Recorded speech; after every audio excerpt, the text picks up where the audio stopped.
What's happening Facebook? What's going on YouTube and all of my other platforms at RadioNext.tv and Jumbo Love is live on. We're ready to come in here live on RadioNext.tv and Coolgroove Radio. Get ready for the special community spotlight.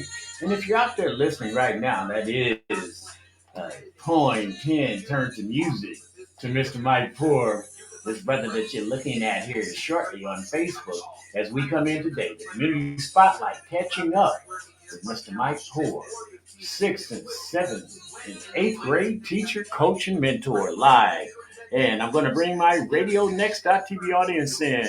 And good day to you, my listening audience here at Radio Next.tv. Jumbo Love is live. And we're here on the community spotlight. And as you can see, we are live in the screen. And I have with me, and I've been telling you all week long for about the last couple of weeks, actually, since I knew that I was going to get the privilege and honor to be in here today with my sixth, seventh, eighth grade teacher, coach, mentor, Mike Poor. Many of you looking at him through the screen say, I remember Mr. Poor. Yeah, that's right. They remember Mr. Poor. Welcome in, partner. Hey, Jumbo. Man, this is too good for me, man. Well, it's great to be here. And from the moment you opened the front door of your home and came in, I tell you, I just wanted that big hug that you gave me and I gave back to you. And please know that this is an honor to come in and be with you today.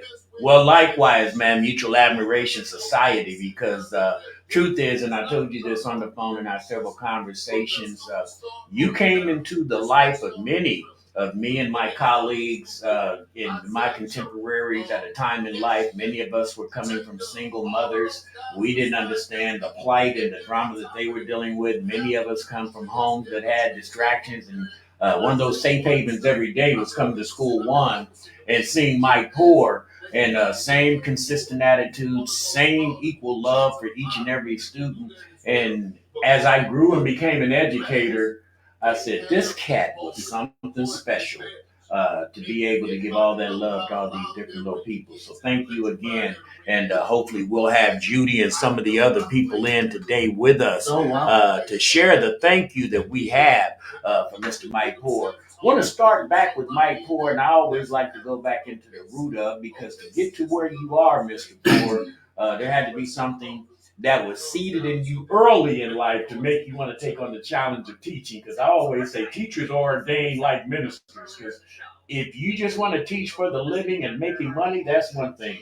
But to love these kids and flower these kids and, be part of their life forever like this, there's something special about that individual. So give me a little bit about the young Mike Poor.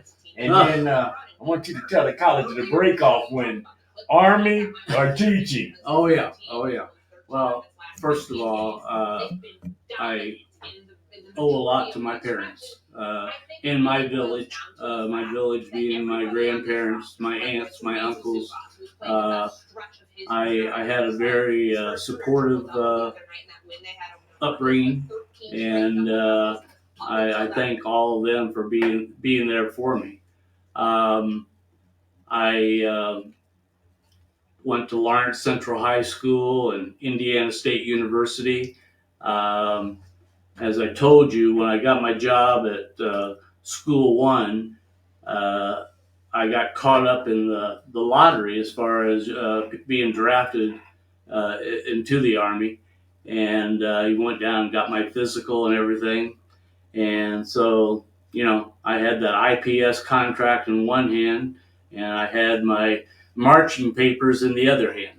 And by the grace of God, I was able to start my career, and it had to do with a medical situation that I was unaware of. I just really was excited and ready to move ahead as far as my career was concerned. Of course, they offered me the physical education job at George Rogers Clark, school number one. School number one. So I felt pretty special being at school number one. But as you and I were talking earlier, I told you that that was my first opportunity to work with African American people. Matter of fact, I didn't have any African Americans in maybe one in grade school, none in high school, and Indiana State University we had a pretty good percentage of African American students, but I never. It was still segregated. Those were segregated times, Well, and for the people listening, you just have to understand that time in life, and that's the reason I say all the time you were a special guy because that time could have led to you being very belligerent, very non-receptive to embracing other cultures, just because of that time. Judy, are you with me? Judy's not with me, but I just saw her in here. Okay. We're gonna get her in. Okay, well, good. But go ahead. Yeah, and it didn't take me long to realize that I was in an environment that was very special. Coaching had a lot to do with that as well. I taught grades K through 8, and then of course I had football, basketball, and track teams.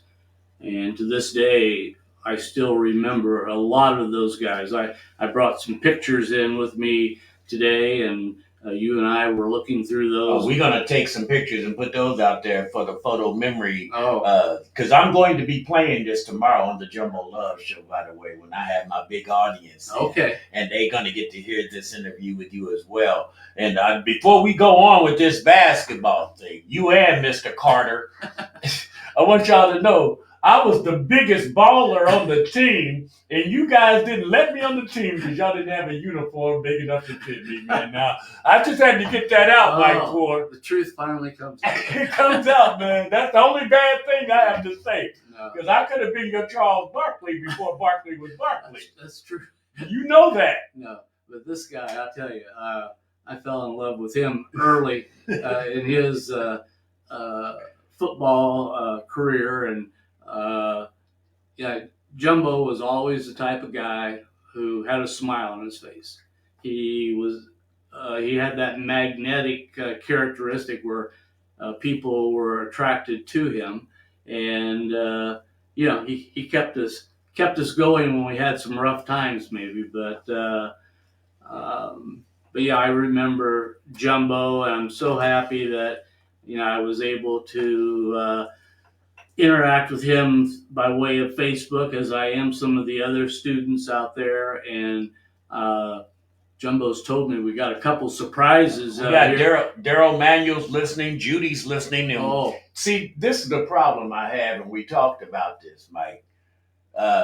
Technology and seniors don't go that well together. And for those who know how to work it and manipulate it, God bless. But for the majority of the people that I grew up with and went to school with, they still don't even know what I'm doing for a living. They don't know how to get me online. They don't know how to get their cameras working, Judy, to come in live on these interviews. But it's all love. And what I'm going to do is call her before we get done. But I do want to get back because the importance of and the root of what I want to get to are education, segregation, some of the things that educators had to do versus what we see now, and as we get older, how it is really some of the gaps and barriers of really getting the best out of the diamonds out here, because there are a lot of intelligent young brothers and sisters out here, and they're being left behind because of the structure of our educational system. And I don't think we've grown enough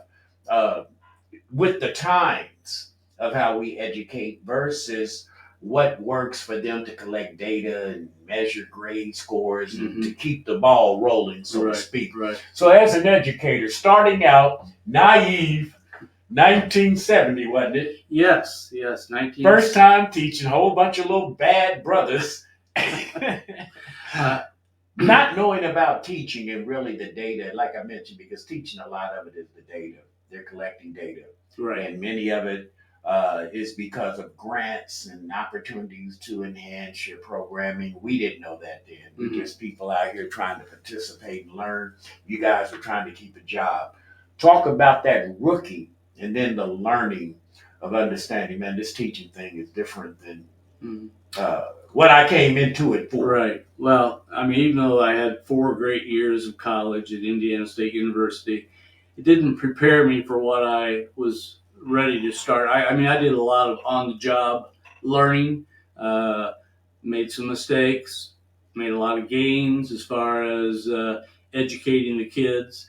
I can honestly say that at school number one, uh, started off with our principal, Dr. Everett Sauter, who's 97 years old right now. Is he still kicking? Oh, well, I hope he is. I hope okay. He is. I lost touch with him when COVID hit.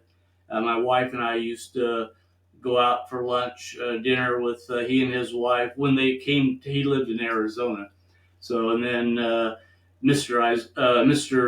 Isaiah Green was our next principal, and I'm just laughing because all these teachers that you named that used to paddle my little fat butt, I remember them real well. And Mr. Green had an affinity for paddling jumbo for some reason. I was a good kid. Well, it was all that laughter that you created amongst all of us, and when we should have been listening to the teachers.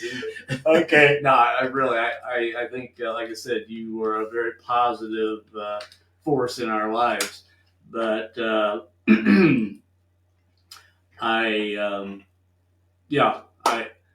learned as I went along. Back in those days, a good friend of mine, whenever we get together, he talks about those were the golden years for teachers.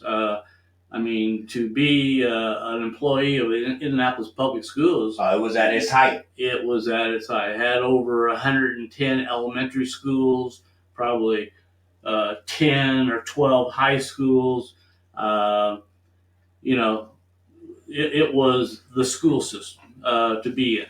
And, I felt very fortunate about that. And I spent 26 years in the Indianapolis Public Schools.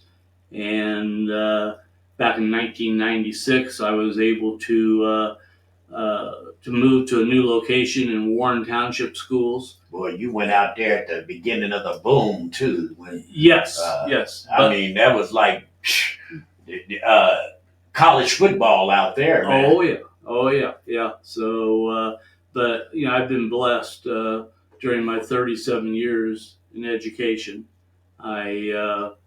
As I indicated to you, I taught in 10 different schools during those, wow. Taught or was the administrator during 37 years in the profession. And, when you first hear that, you might think, well, Mike couldn't hold down a job or they had to move Mike. But no, everything was a plan. It was in my plan and God's plan as far as where I ended up, because every school that I worked in, I can honestly say the teachers were teaching and the kids were learning. And there was a disciplined environment. And I feel like you've got to have that disciplined environment, whether it's in the classroom or whether it's in the whole school or whether it's an athletic team. I want to get to that point. Yes. Because when we start talking about discipline, I think people think of it in the wrong kind of way. And to be able to be an administrator of students, of people, a manager of people, whatever it might be, discipline simply means that everybody is bought on how this is going to be. Mm-hmm. It doesn't mean strict. And like you said, you let jumbo be jumbo. But I knew what I had to do. I knew I had to be on time. I knew I couldn't speak out of turn. Right. But you weren't trying to change personalities of all these little kids. And I think that is a gift from a good teacher, any educator, any leader that you have to have, is to realize you can't strip people of their individuality and then want them to keep order, I guess is what I'm saying, if that makes any sense. And so when you say that, and you say every place you went, those principles, and that's the one thing. When I wrote that poem that turned into music about you, and you made us be on time. You gave us discipline.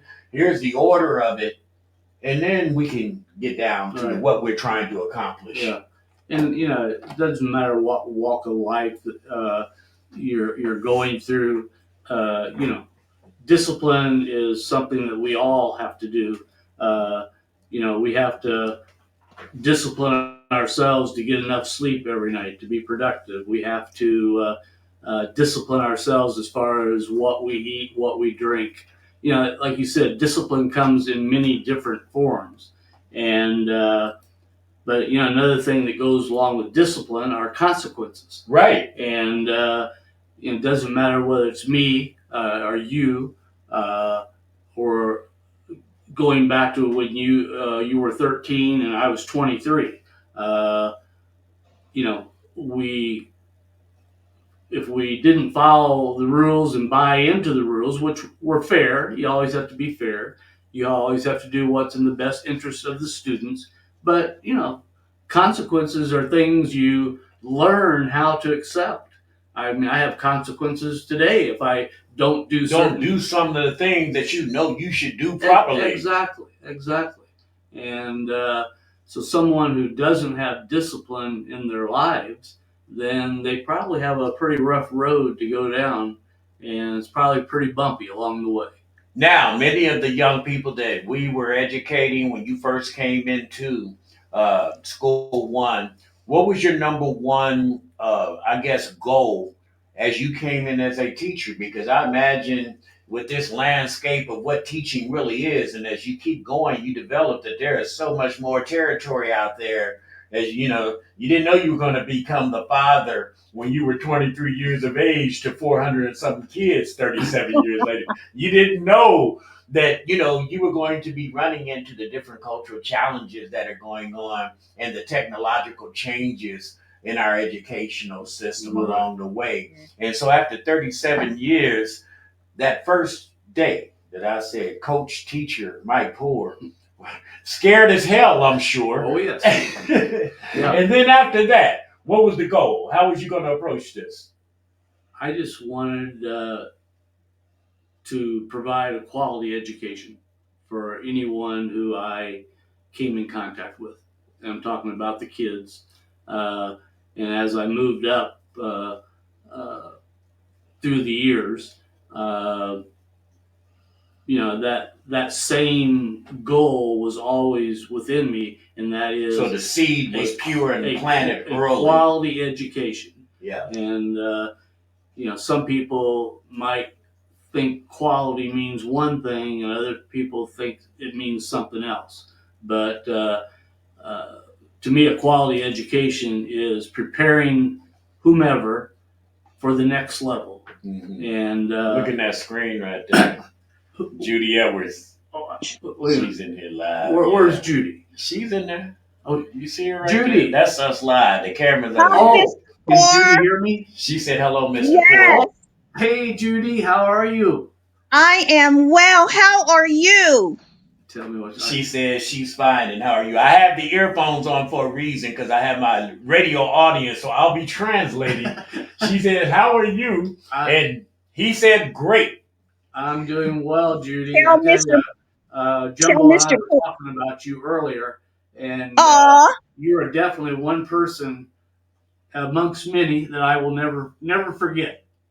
Talking about all your little class and how well advanced you were as a young lady. I said, yeah, that's why she never dated any of these school one dudes.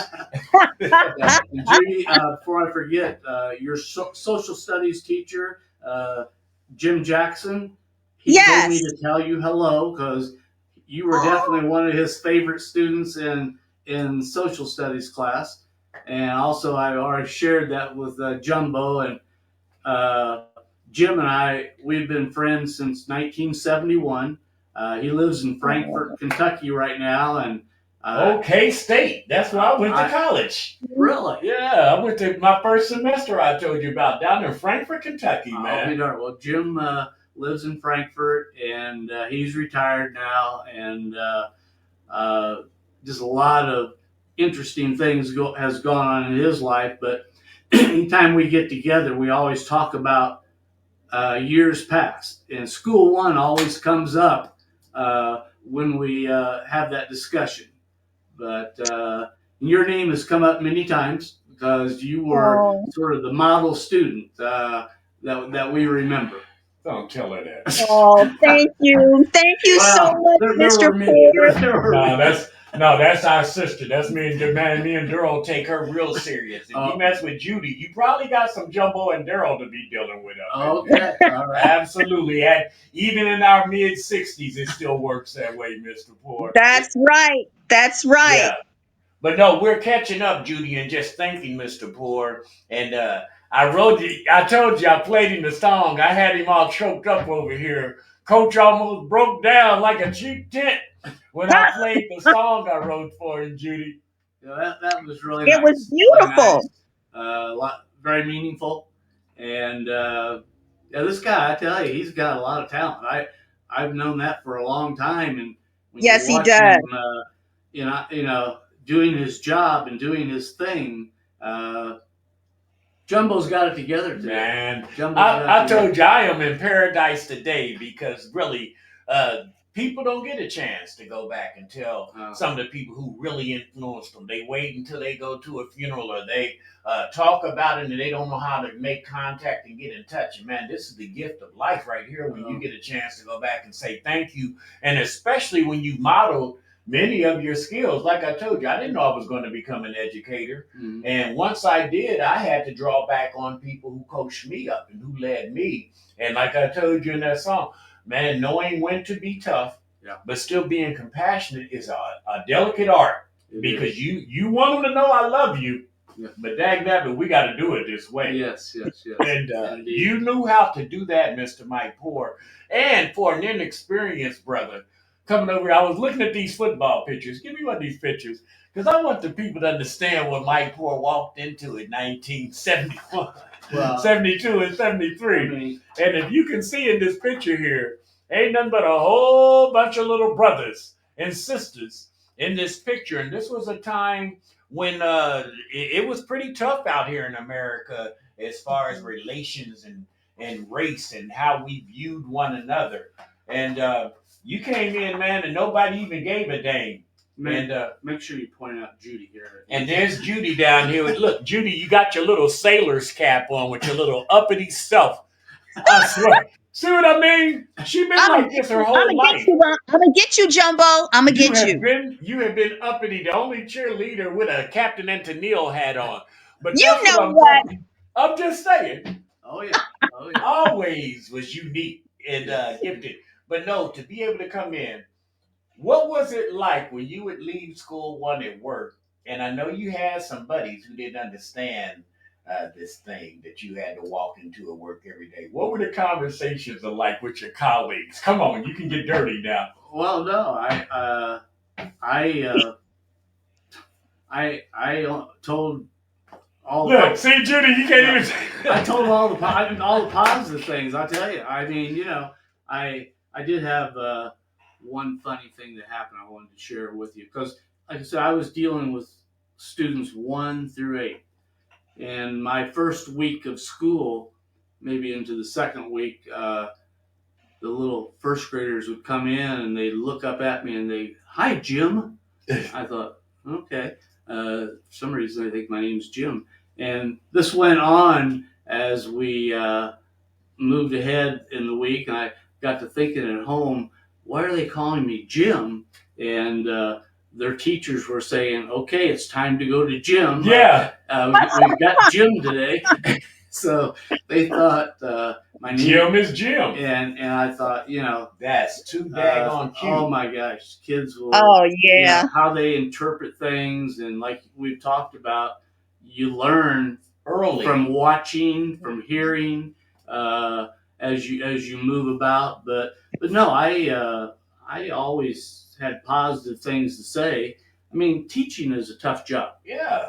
There's no ifs or buts about it. Whether it was 1970 or it's present day, teaching is hard. But the teachers who have the plan in front of them that they put together, along with the school itself putting together the plan, then I think you're getting quality education. You're getting structure within the whole school environment. And but no, I had a lot of good things to say about school number one. And my I didn't ask you, Mike Poor. I'm getting candid for my listeners. I know you hung around with a whole bunch of your little Indiana State graduate brothers, most of them Caucasian. And when you had to go on a weekend, and you were probably still sipping the beer a little bit at that time, maybe. And you had some candid conversations like, let me open it up. Mike, what's it like teaching all them little black kids? Hey, I tell you, I I learned a whole new world out there. Yeah. Okay. I fell in love with uh, my kids, as I indicated to you. My wife and I, we decided early in our marriage we wouldn't have kids, and I would tell people a lot of times, I've got 400 of them that I work with at school number one, and then we moved to Forest Manor, and Forest Manor had 1,200 students there. So yeah, but no, no. I'm being funny. I know you. A lot of times we do hide behind the closet of the reality that is, and I have been fortunate to be the only African American on situations where they weren't ready for me. Mm-hmm. And then after they tasted a little bit, they like, you know what? This cat's all right. Exactly. After you get over the fear of difference, I guess is what I was saying. And, walking into that environment, especially at that time, there had to be a little bit of difference. And the apprehension from the people on your peripheral is what I was getting at. Because I know I deal with a lot of people right now. They don't even know what I do. Right. And so I have to always constantly explain to them exactly what this is I'm doing. Right. Did you notice when you came over there? No, it was probably after you came, because by the pictures it had happened. But when I went to school one, it was my third grade year is my first year at school one. And Judy can attest to this. She came a little, but we had the white flight, Mr. Poor. And I mean, from probably 67, 68 till about 70, my neighborhood went from about 85% white to about 85% black overnight. Do you recall and remember some of those instances where people were just moving out in mass from neighborhoods? Right. Well, when I got to we were already school one 1970, I think there might have been 3 white kids in the school. Yeah. And one of them was the kindergartner's mother, so she don't even count. But no, you're so right. I think that whole Forest Manor neighborhood area, as well as the area around school number one, like you said, white flight, and it's a shame that those folks, a lot of them, didn't stay and learn how to live together. Of course, yeah. That's really what it is. Exactly. Building a neighborhood takes everybody involved, really digesting each other's culture and embracing each other's the little differences, because there's not that many. I like soul music, somebody like rock, but we both like ribs, we both like lemonade. So, what big deal, what music you like. Judy, are you still with me? Any yes, questions? I am. What do you want to ask, Mr. Poor, since we're talking? And online is Judy Edwards, the queen of school number one. Oh, I can't believe you said that. Oh, my goodness. Are. Anyway. Ask all them sisters probably still hating on you.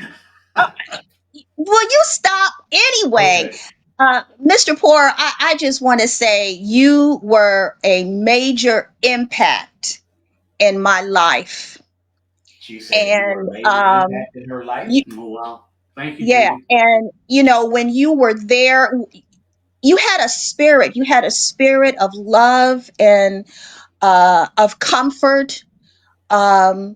You really taught us that we were just as special as any other kid in an elementary school.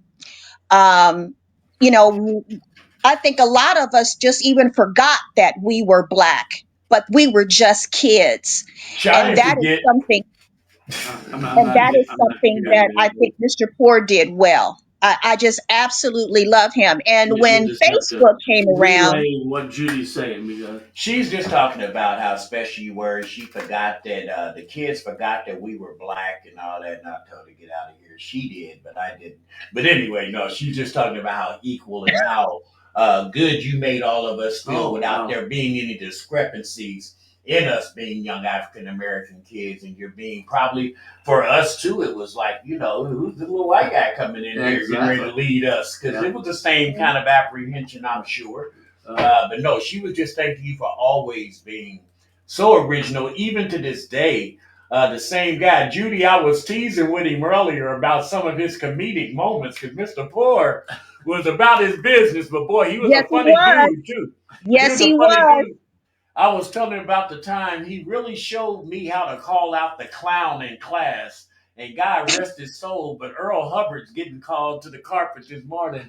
And Earl was in gym class, and we were in there, and Earl kept interrupting, and Mr. Poor kept trying to talk. And Mr. Poor got real cool on Earl and adult like and told us all to sit down and told Earl to stand up. Okay, Earl, you want to be a comedian? You want to run the class, Earl? Earl stood up and went stripped naked because he didn't know what to do if he wasn't disrupting. So Mr. Porter offered him the opportunity to take over, and he didn't know how to do it. And he sat down, and class was perfect the rest of the day because I'm sure nobody else wanted to be confronted by that. You also gave a good lesson about counting on your star. And one day we were going to go play 110, and they was going to beat the hell out of us. And Yes. our star decided he wasn't going to make it over at Washington Park. You remember what I'm talking I about? remember practicing at Washington Park. And we were getting ready to play some dudes that looked like they should have Yeah, had they- sophomores and juniors Right. in high school, but we're still in 8th grade. Yes. And the guy that we counted on, should I call Was him that out, Judy? Dwayne McGee? Was that Dwayne No, McGee? no, it was that other one who was supposed to be Michael Jordan of our neighborhood. But anyway, Calvin. Excuse Calvin me. But Payton. anyway, Calvin didn't show up to the biggest game of the day, boy. Mr. Poor stood us up and told us about counting on who's supposed to be the savior. Don't depend on that person who's supposed. I mean, and you gave us a chewing out, but I'm telling you, for the rest of my life, I have never depended on anybody doing anything. Actually, come with your gun loaded, come prepared, because you just can't bank on people. Right. And that was the lesson learned that day, and I've carried it forever. So even when I go into task with 8 people, Mm-hmm. I'm almost guaranteeing myself half of them ain't gonna be there to do the job. So load up and be ready to carry on more because of that conversation you had.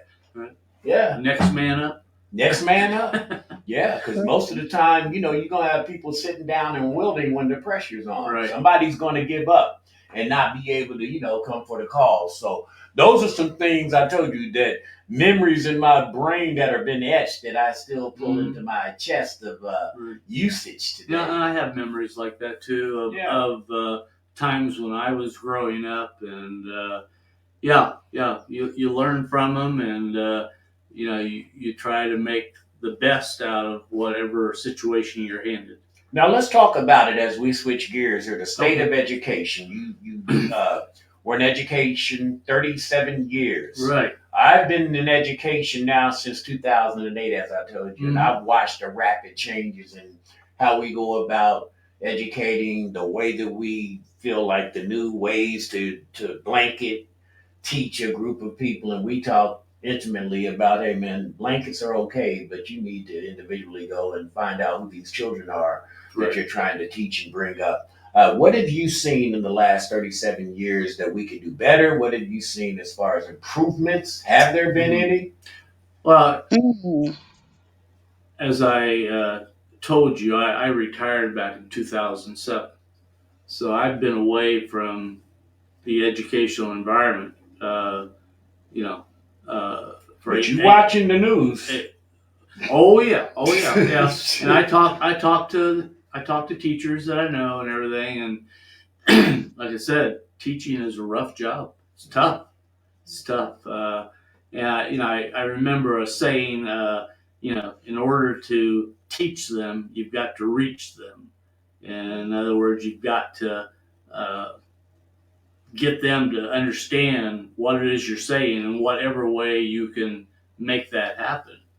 But yeah, I just remember the educational environments that that I was part of. Is you know it's everybody working together as a team, and my experience in coaching over the years, a lot of the things that you use when you coach a team, you use those same skills to get a staff to come together because you know I never said to a teacher, "You work for me."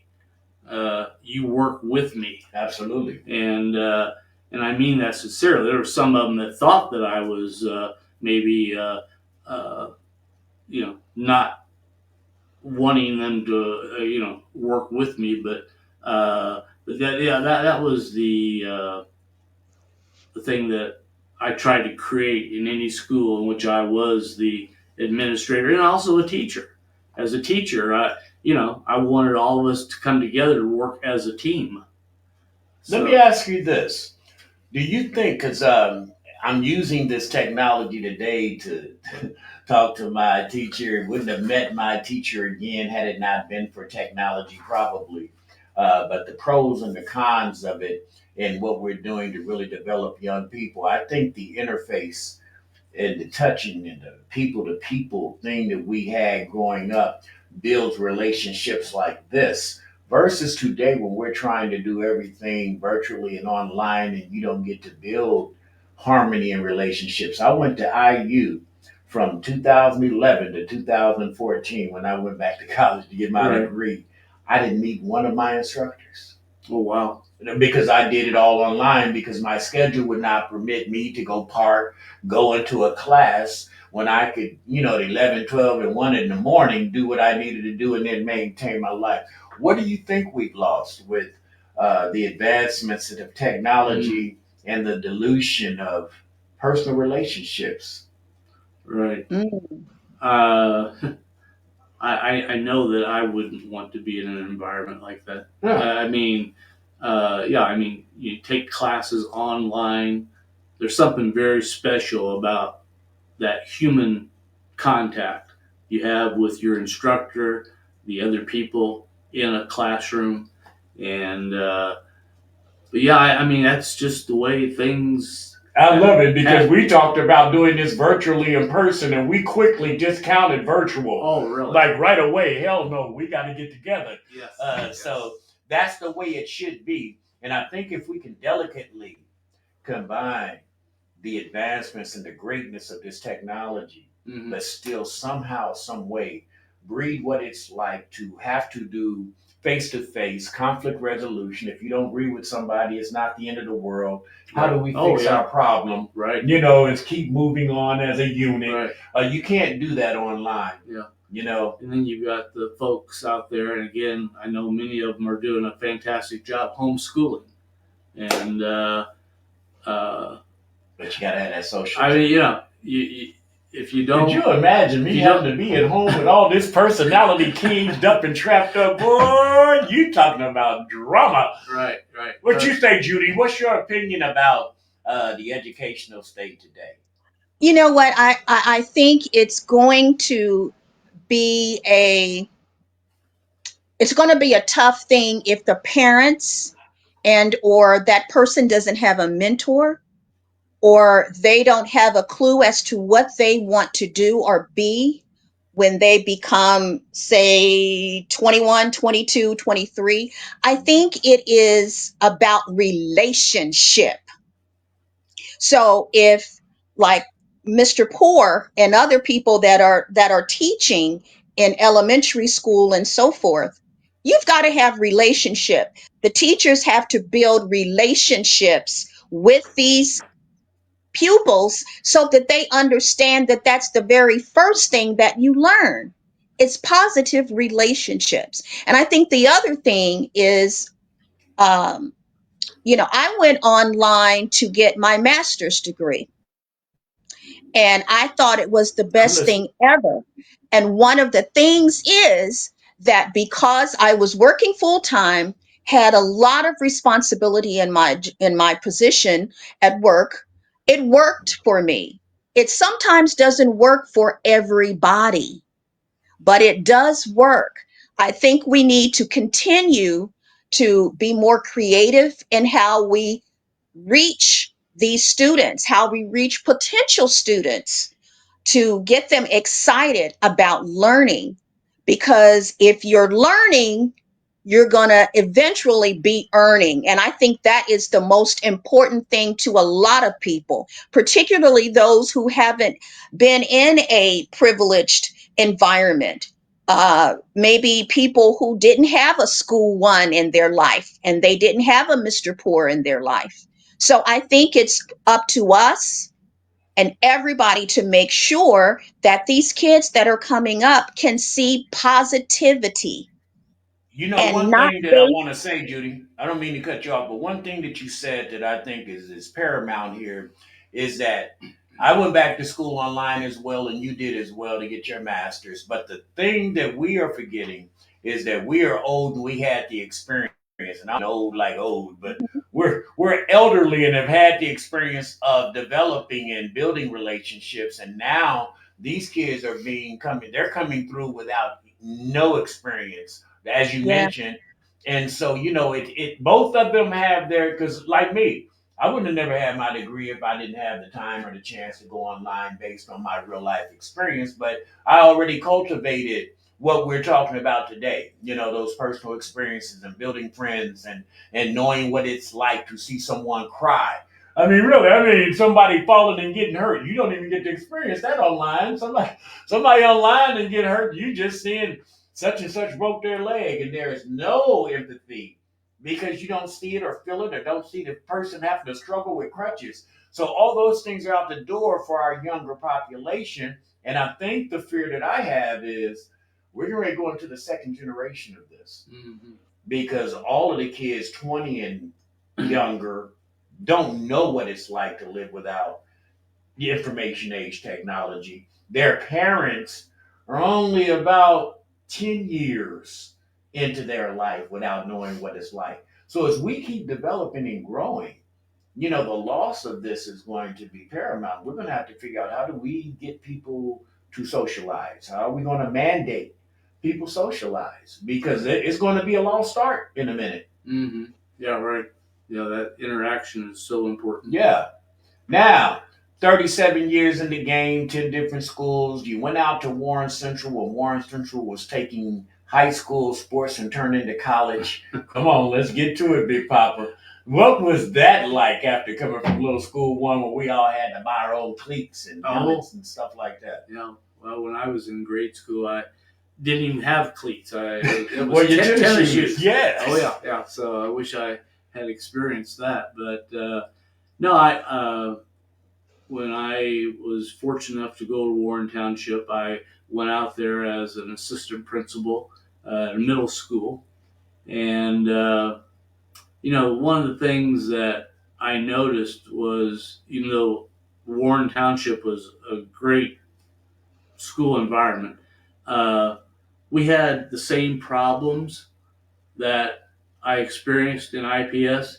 There just wasn't as many as far as problems are concerned. And a lot of that reflects on the home environment, the the learning that had taken place, from the time they were small. But yeah, it was a different environment, but also the same. Same old soup warmed over, right. Different color, different fragrance. Kids are kids. They want to be loved. They want to be disciplined. And there's that word discipline again. Yeah.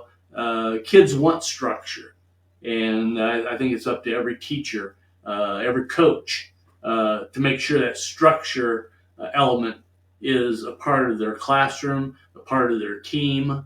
I know when I was a coach, that was something that I instill in all of them. I know. You will kind. Who you talking to, man? I know. I told you. I'm on time so much people get mad at me because of what Mr. Poor taught me. Because I promise you, Mr. Poor, if they say 9:00, I'm there at 8:45. Okay. And if you're not there at 8:45, I'm wondering what's wrong with you. Why are you so late? I'm proud of you. Yeah, come on, man. I told you, some of these things are etched in my bag on DNA, man. Oh yeah. I mean, you will be at practice each day. You will show good sportsmanship. You won't play if you don't show up. Exactly. And again, that should all be the same thing should be going on in the classroom, and the same thing should be going on in the home environment. Yeah. It's like if you don't have rules and guidelines and consequences, then I feel for you. Let me ask you this. How much attention is paid to in the administration side of the school system to the fractured family? Because I know, being from a single parent, some of the things that my mom had to deal with that you learn later, versus having two parents or a house full of adults to help administer what your children are doing, man, it is crazy. And there were so many kids like me that didn't get to understand the dysfunction of that. And so many children who are still dealing with the dysfunction of that at 65 and don't even know that's a dysfunction. What, do we pay attention to that enough? I know that we definitely tried when I was actually in the educational arena. And yes, I think you've got to know the child. You've got to know what's making the child do the things they're doing, and then you've got to find a way to correct it. Wrote a poem about it. Did you? Oh yeah, it's out there in music right now, and it's talking about I-step, and it's really a mockery to the I-step testing, based on how they're trying to gauge the brilliance of our little kids without any relevance to who they are and where they come from. So, back to what you're saying, how can you get the best out of someone if you're not starting with where they are? Just assuming. I remember when I took the daggone PSAT and all these college tests and stuff, and they were asking me questions, Mr. Poor, about the bow on a yacht and stuff that a brother from the hood just didn't know about. Yeah, I mean, I probably could have known about it if you would have, if I would have experienced or you taught me. But just growing up on Grant Street, I had no clue what the bow or the sail or the mast or any of that was. But they were asking me them questions on the test. Right, and you don't know what you have. You just don't know what you don't know. Exactly. So, exactly. Like I say in the poem, as I asked to the scholastic test takers and makers, what would you do if I said, "What's a rump shaker?" I'm gonna get off. Oh my goodness! No, but you would Jumbo. be dumb to that. Listen to Judy telling me to shut up. It's the truth, Judy. If you took somebody who didn't know how to make a Big Mac to McDonald's and you didn't give them the way to assemble it, they would flunk. I don't care how smart they were. They wouldn't know the assembler, how it goes until somebody said, okay, the beef goes here, the lettuce goes here, the sauce goes here, the cheese goes here, the pickles go here, and it's that way every time. They wouldn't know. So I always like to say, let's reach people where they are, start teaching up from there, and then we can get geniuses. And you witnessed that more than me. But well, and a lot of times when you get a student one-on-one, you see a whole different world as far as that student is concerned. Because that crowd will make them wayward. That will, and then like you just indicated, if kids have not been taught what good behavior looks like, what manners look like, being on time, listening to the teacher, not creating a problem for the learning environment. But you get them one-on-one, you start talking to them, you sort of figure out what it is Here's that's what's wrong. causing this problem. Here's what's wrong with this boy. Yeah, exactly. And when mom and dad come over for that teacher student conference or with the principal, things. Let's talk about the illusion of parents, and this is a good segue, as because we got about 15 more minutes. Okay. The illusion of the parents and their little children, and who they think their children are versus who they really are. And I tried, I used to invite. I told you I was working in a youth program where, after school, and then I was trying to graduate those who had been expelled to get them to graduate and walk with their class. And every parent thought their children was just a bet. My child wouldn't do that. So I used to bet them, you come up here. We're not going to tell you each kid you come. Just come up here for 15 minutes when you get off work. Oh, yeah. And look through this window with me. I'll meet you outside. And man, some of the parents, the reality check for some of those parents when they could see their kid outside their environment really made them understand, I need to do better, because the reality is, this is your child. You created. This is the environment that must be in your child's view for your child to come here and act like this. I'm not trying to judge you. I'm just trying to tell you, it comes from somewhere. And so that's the kind of thing I think as an educator we have to do more of, to incorporating the whole ecosystem of who's in that child's life. Exactly. And realize that some people might not be good in that child's life. When you think your child's really that good, then they go to your auntie's house or your sister's house and that kid is doing some crazy things. So, Okay, Jumbo, get it together now. I got it together. What are you talking about? So back to that point, we should understand that the parents a lot of times unaware or negligent, one of the two, about their children. And what can we do about that? What is the responsibility of the school system? Because see, I had this thing about the school system. My daughter didn't go to kindergarten unprepared. My daughter went by the time she was 2.5 and 3. She was counting. She was doing things that was going to accelerate her educational prowess, so to speak.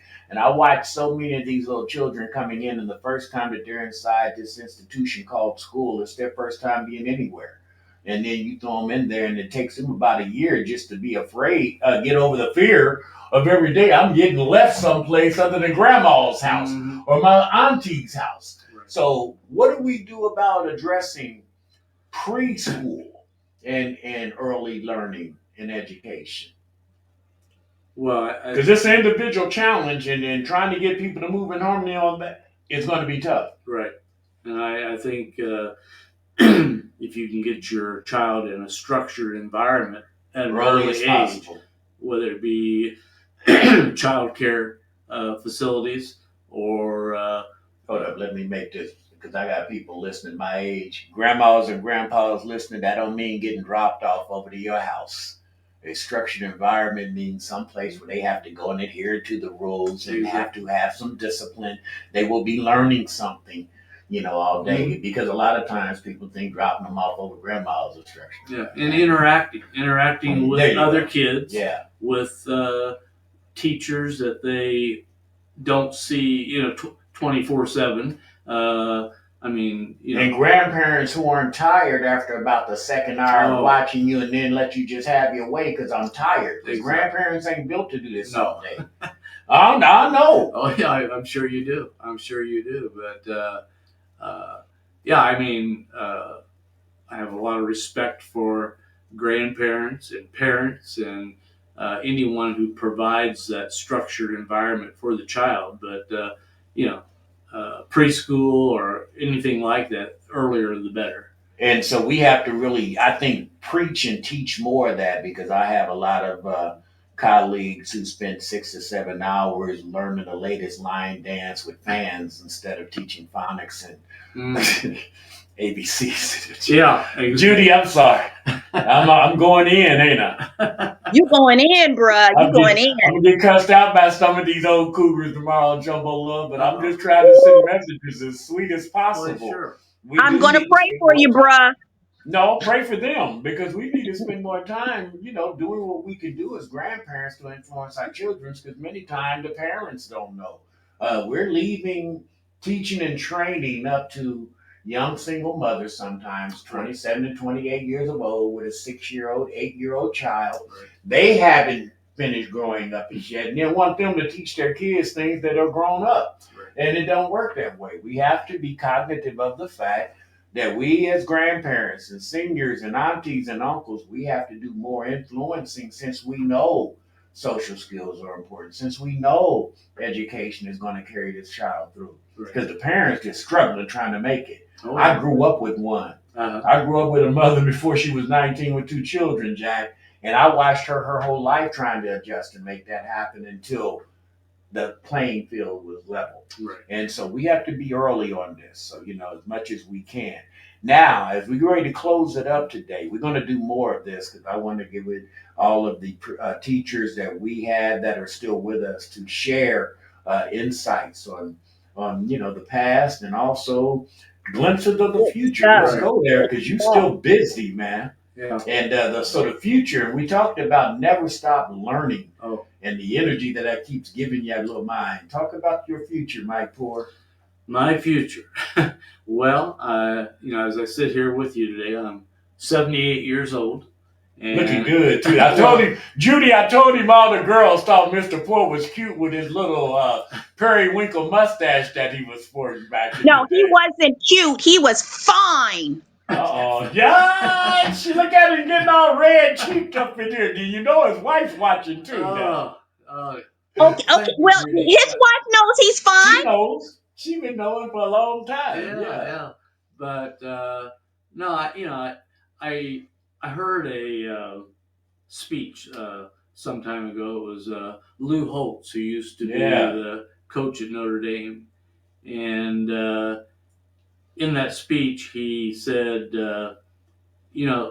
life shouldn't be as hard as what it is, and if you do 3 simple things, then life should be better for you and more meaningful for you. And the first one of those things is, do what's right. Right. Do what's right.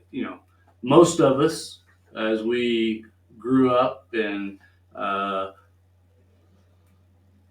out into the. It'll take you wayward. Oh yeah. Just do the right thing. Unfortunately, some people doing the right thing is not part of their character, but if they want to be better, have a better life, just do the right thing. The second one is be the best you can be. There's that train again. No, this is everybody watching you on TV. Oh, okay. All right. I told you, these are all people wanting to talk, get in on the Mr. Poor conversation, and I'm going to ignore them till then. Well, be the best you can be. And the last one is probably the most important one, and that is treat others the way you want to be treated. Mm-hmm. And, as I move ahead in life, my wife and I, we enjoy traveling. We enjoy going out and interacting with people, whether it be a meal or going to a Broadway play or whatever it might be. And, that's what my path ahead looks like. I enjoy this thing. I've gone through a medical situation, which I shared with you earlier today when we got together and just talked. And so, I'm trying to get. How deep do you want to go in on that? Because in 5 minutes, man, okay if you don't want to. But it is about overcoming and realizing that you need a team of people if you're going through some situations, and don't be too strong to not ask for or receive some of the help that you might need when you're going through a difficult time. Right. And I'll leave that there. Well, it's encouraging for those people who might think that I'm the only one dealing with something. Right. Well, real quickly, I had surgery a couple years ago, and I found myself after the surgery falling into deep depression with anxiety, and you know, thanks to my wife, she was the key person.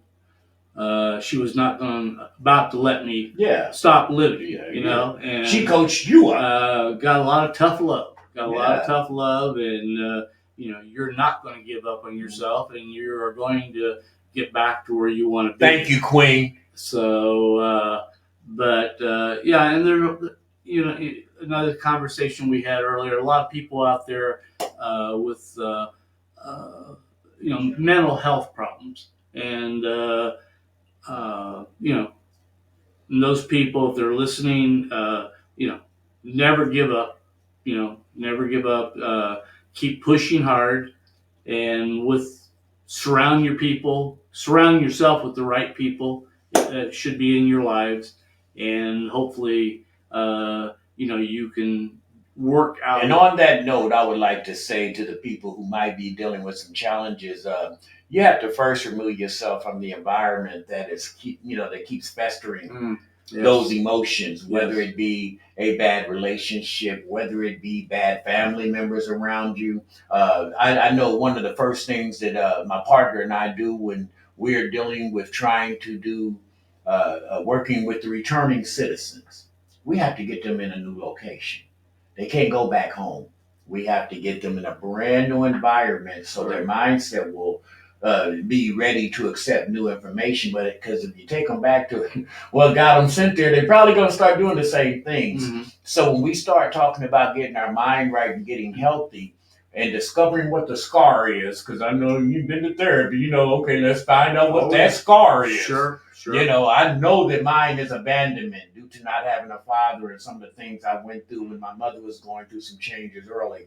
So I still fight it, but at least I'm aware to know when I get near abandonment, my red flag goes up and say, "Hey, Jumbo, don't go into that room because you know that makes you feel a certain way." So at least knowing, and I think that's the key to people getting help.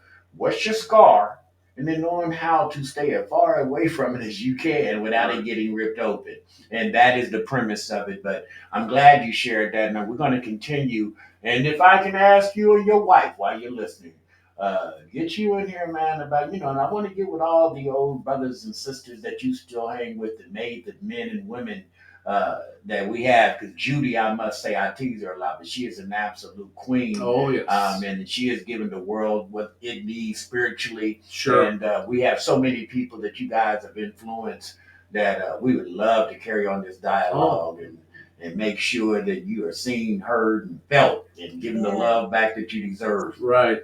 And Judy, if you ever get back into town here, give me a call. We'll go out to lunch or dinner. My wife and I would love to go out with you and your husband, and me and whoever that's toting along with Jumbo. See, Jumbo Love got it hard, Mr. Poor. Ain't nothing worse than being an old senior dude.